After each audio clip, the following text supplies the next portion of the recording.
నమస్తే, నేను మీ తేజ. ఈ తమిళనాడు ఎలక్షన్ కి సంబంధించి ప్రస్తుతం ఒక వార్త బయట వైరల్ అవుతుంది. ముఖ్యంగా తమిళనాడులో టీవీకే ప్రపంచం సృష్టించింది.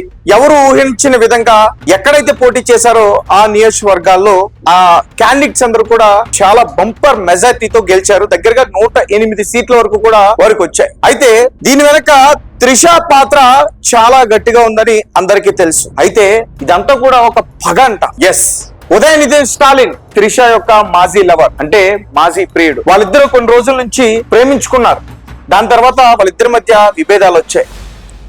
ఎప్పుడంటే వాళ్ళిద్దరూ కూడా, అంటే ఉదయనిధి స్టాలిన్ కి ఆల్రెడీ పెళ్లి తర్వాత కూడా వాళ్ళిద్దరూ ప్రేమించుకున్నారు. అయితే త్రిష నుంచి ఇతనికి ప్రెజర్ వచ్చింది. నువ్వు ఎవరినైతే పెళ్లి చేసుకున్నావో ఆ మహిళకు విడాకులు ఇచ్చి నన్ను పెళ్లి చేసుకో అని. దానికి ఉదయనిధి స్టాలిన్ తిరస్కరించాడు. దీంతో త్రిష ఇంకా చేసేదేమీ లేక స్టాలిన్ ని వదిలేసి తన పనేదో తాను చూసుకుంటున్న టైంలో త్రిషకి ఒక మంచి పెళ్లి సంబంధం వచ్చింది.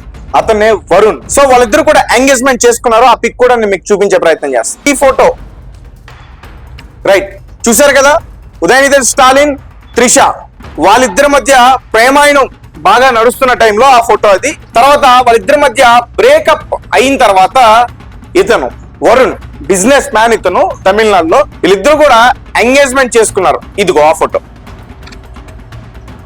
అయితే ఎంగేజ్మెంట్ చేసుకున్న తర్వాత, పెళ్లి డేట్ ఫిక్స్ చేసుకున్న తర్వాత స్టాలిన్ వరుణ్ కి ఫోన్ చేసి బెదిరించాడు. బెదిరించడమే కాకుండా వరుణ్ ఎక్కడైతే ఉంటున్నాడో అక్కడికి తన అనుచరులతో వెళ్లి గట్టిగా బెదిరించే ప్రయత్నం చేశాడు. ఎస్, 1,00,000 పోస్టర్ల వరకు కూడా వాళ్ళిద్దరి మధ్య పెళ్లి క్యాన్సిల్ అయిందని పోస్టర్లు తయారు చేపించి వరుణ్ తో అతికించాడు అనేది కూడా అప్పట్లో చాలా సెన్సేషనల్ అయ్యి. సో దీంతో త్రిష ఉదయనిధి స్టాలిన్ పైన ఎలా అయినా సరే పగ తీర్చుకోవాలని చెప్పి ఎప్పటి నుంచో కూడా ప్రయత్నిస్తుంది. అండ్ గతంలో కూడా ఒకటి వైరల్ అవుతుంది. రీసెంట్ గా బండ్ల గణేష్ గారు కూడా ఎక్స్ లో ఒక పోస్ట్ పెట్టారు. త్రిషకి ఎప్పటి నుంచో కూడా సీఎం అవ్వాలి అనే ఆ ఆశ ఉంది, అది ఇప్పుడు చేసుకోబోతుందేమో, ఆ ఆశని నెరవేర్చుకోబోతుందేమో అంటూ కూడా రీసెంట్ గా కొంతమంది ట్వీట్ చేశారు. అందులో బండ్ల గణేష్ గారు కూడా తన ఎక్స్ అకౌంట్ వేదికగా ఆయన కూడా పెట్టడం జరిగింది. సో దీంతో రాజకీయ పరిణామాలు మొత్తం కూడా మారాయి. అంటే త్రిష రీసెంట్ గా విజయ్ దగ్గరికి చేరుకున్న తర్వాత టీవీకే పార్టీకి ఎవరు ఊహించిన విధంగా 108 సీట్లు రావడం, ఇందులో ఖచ్చితంగా త్రిష యొక్క పాత్ర ఉంది, ఖచ్చితంగా ఉంది. బీజేపీ సపోర్ట్ కూడా త్రిషకు ఉంది. ఒక సాధారణ నటికి అమిత్ షా లాంటి వ్యక్తులు ఫోన్ చేస్తున్నారంటే ఊరికే చేయరు కదా. సో రాజకీయంగా త్రిషకి చాలా ఇంట్రెస్ట్ ఉంది. తన చిన్నప్పటి నుంచి కూడా తనకి ఇంట్రెస్ట్ ఉంది. జయలలిత అంటే చాలా ఆమెకి అభిమానం. ఖచ్చితంగా మరో జయలలిత అయ్యే ఛాన్స్ కూడా ఉంది. కానీ దానికన్నా ముందు త్రిష ఏదైతే అనుకుందో ఆ పగ, ఆ రివెంజ్ ఈ ఎలక్షన్ రూపంలో తీర్చుకుంది. కొన్ని రోజుల నుంచి కూడా మనం వింటా ఉన్నాం. అంటే దళపతి విజయ్ ఎలక్షన్స్ రాకముందు నుంచి కూడా విజయ్ భార్య సంగీతకి విడాకులు ఇస్తున్నాడు, దానికి కారణం త్రిష గారే అని చెప్పి చాలా పెద్ద ఎత్తున కూడా గొడవలు అయ్యాయి. ఫ్యామిలీస్ లో కోర్టు వరకు కూడా ఈ విషయాలు వెళ్ళాయి.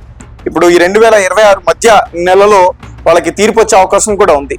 తర్వాత వాళ్ళిద్దరు పెళ్లి చేసుకుంటారా చేసుకోరనే విషయం మనం పక్కన పెడతాం. సో విజయ్ కి దగ్గరయ్యి విజయ్ తో పార్టీ పెట్టించి ఎలా అయినా సరే ఈ డిఎంకే పార్టీని, ఉదయనిధి స్టాలిన్ ని ఓడించాలి, వారిపైన పగ తీర్చుకోవాలని చెప్పి విజయ్ ని ఉసుగొల్పి పార్టీ పెట్టించి ఈ రోజు ఎలక్షన్ లో పోటీ చేయించిందంటూ కూడా చాలా మంది మాట్లాడుతున్న పరిస్థితి మనం క్లియర్ గా చూడొచ్చు. ఉదయనిధి స్టాలిన్ తో ఇంతకు ముందు త్రిష దిగిన ఫోటో, ఇంకా చాలా ఉన్నాయి, అన్ని చూపిస్తే బాగోదు, కేవలం నేను కొన్ని మాత్రమే తీసుకున్నా. చూడండి ఎంత చక్కగా నవ్వుకుంటున్నారు. అప్పుడు వాళ్ళిద్దరూ కూడా మంచి ప్రేమలో ఉండి మునిగిపోతున్నారు. దాని తర్వాత అంటే త్రిషకి ఇతని దగ్గర నుంచి కొంచెం ప్రెజర్ ఉంది. అంటే ఏ రకంగా అంటే త్రిష పెళ్లి చేసుకుందాం అని అడిగింది. భార్యకు విడాకులు ఇచ్చినా ఇవ్వకపోయినా సరే పెళ్లి చేసుకుందాం అని చెప్పేసి అతన్ని అడిగింది. దానికి అతను నిరాకరించాడు. సో దీంతో ఆమె ఏం చేస్తుందంటే అతని నుంచి పూర్తిగా సైడ్ అయిపోయింది. సైడ్ అయిపోయి తన సినిమాలు ఏదో తను చేసుకుంటూ కమల్ హాసన్, రజనీకాంత్, ఇంకా చాలా పెద్ద పెద్ద హీరోలతో, ధనుష్ లాంటి పెద్ద పెద్ద హీరోలతో ఏదో సినిమాలు చేసుకుంటుంటే ఆ టైంలో ఆమెకు ఒక మంచి పెళ్లి సంబంధం వచ్చింది. అతను ఒక వ్యాపారవేత్త, మంచి పలుకుబడి ఉన్న వ్యక్తి, అతని పేరు వరుణ్ ఇతను. సో తర్వాత వాళ్ళిద్దరు కలిసి ఎంగేజ్మెంట్ చేసుకున్నారు. కొన్ని ఫొటోస్ కూడా ఉన్నాయి వాళ్ళిద్దరికి సంబంధించి. ఎంగేజ్మెంట్ అయిన తర్వాత వాళ్ళిద్దరూ సరదాగా బయటకు తిరిగిన ఆ పిక్స్ కూడా ఉన్నాయి. ఇతనే వరుణ్ అంటే.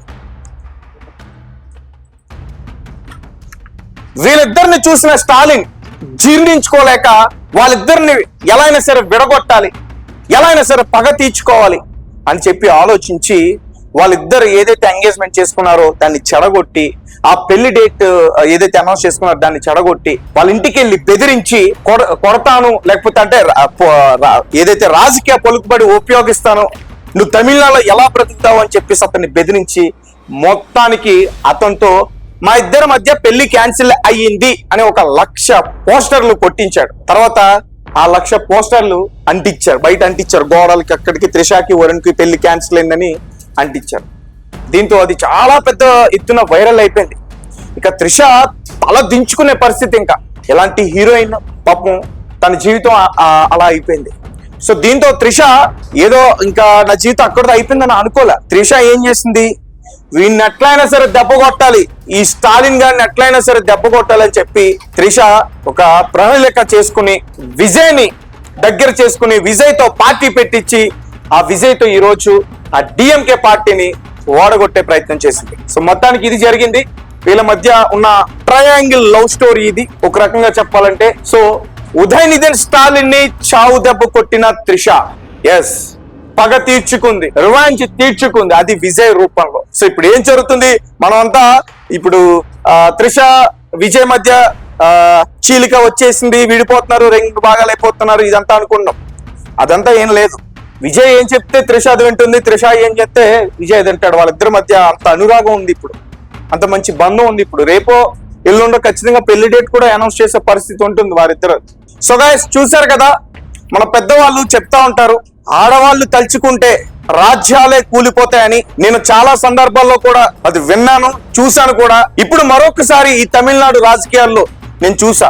ఎస్, త్రిష ఒక మహిళ, తన వల్ల డిఎంకే లాంటి ఒక పాతుకుపోయిన ఒక తమిళనాడులో పాతుకుపోయిన ఒక పార్టీ ఈరోజు ఘోర పరాజయాన్ని చూసింది. అది కేవలం త్రిష వల్లే. సో గైస్ మీ కమెంట్స్ ఏంటి, మీరేం చెప్తారనే విషయాన్ని ఖచ్చితంగా తెలియపరచండి.